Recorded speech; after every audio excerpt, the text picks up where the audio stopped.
बार बार भूकंप के झटकों से रूस की धरती लगातार हिल रही है और भूकंप की वजह से इमारतें भरभरा कर गिर रही है।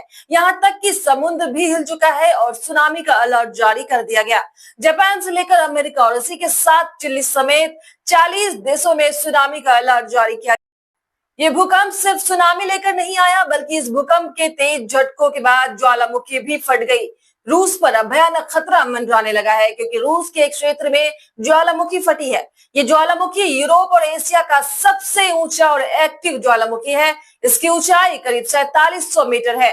रूसी भूगर्भ सर्वेक्षण विभाग ने इसकी पुष्टि की है कि ज्वालामुखी से लाल गर्म लावा पश्चिमी ढलान से नीचे बह रहा है और लगातार धमाकों के साथ आग की लपटें उठ रही है। विभाग ने बयान में कहा है कि क्लुचेस्क्यू इस समय सक्रिय है और इसके ऊपर तेज लाल रोशनी और धुएं का गुब्बारा देखा जा रहा है। ज्वालामुखी फटने की तस्वीरें शेयर की गई, जिसमें ज्वालामुखी के मुहाने से निकलता आग और धुआं साफ दिखाई दे रहा है। हालांकि निगरानी प्रणाली को अलर्ट पर रखा गया, लेकिन अभी तक आसपास के इलाकों को सीधा खतरा नहीं है।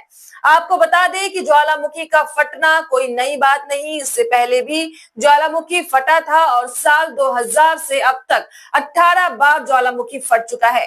यह आबादी से दूर इलाके में स्थित है, इसलिए इसके विस्फोट आमतौर पर बड़े नुकसान नहीं पहुंचाते।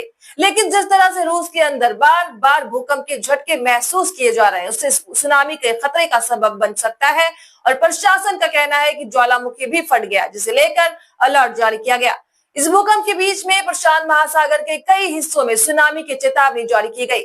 जापान से लगभग 20 लाख लोगों को ऊंचे इलाके में जाने की सलाह दी गई और हवाई, फिलीपींस और अमेरिका के पश्चिम तट भी अलर्ट मोड पर है। हालांकि बाद में चेतावनियां हटा ली गई, लेकिन आफ्टर शॉक्स का खतरा बना हुआ है। अमेरिका भूगर्भ सर्वेक्षण विभाग के मुताबिक 6.9 तीव्रता का आफ्टर शॉक भी महसूस किया गया, लेकिन कम आबादी की वजह से किसी बड़े नुकसान की खबर नहीं है। आपको बता दें कि रूस के अंदर 8.8 तीव्रता का भूकंप आया, जिसके बाद इमारतें भरभरा कर गिर गई।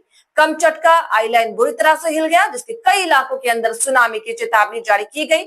और अब इस भूकंप के तेज झटकों के बाद ज्वालामुखी फटने की भी खबरें लगातार सामने आ रही है, जिसकी वजह से रूस पर खतरे का साया मंडराता नजर आ रहा है।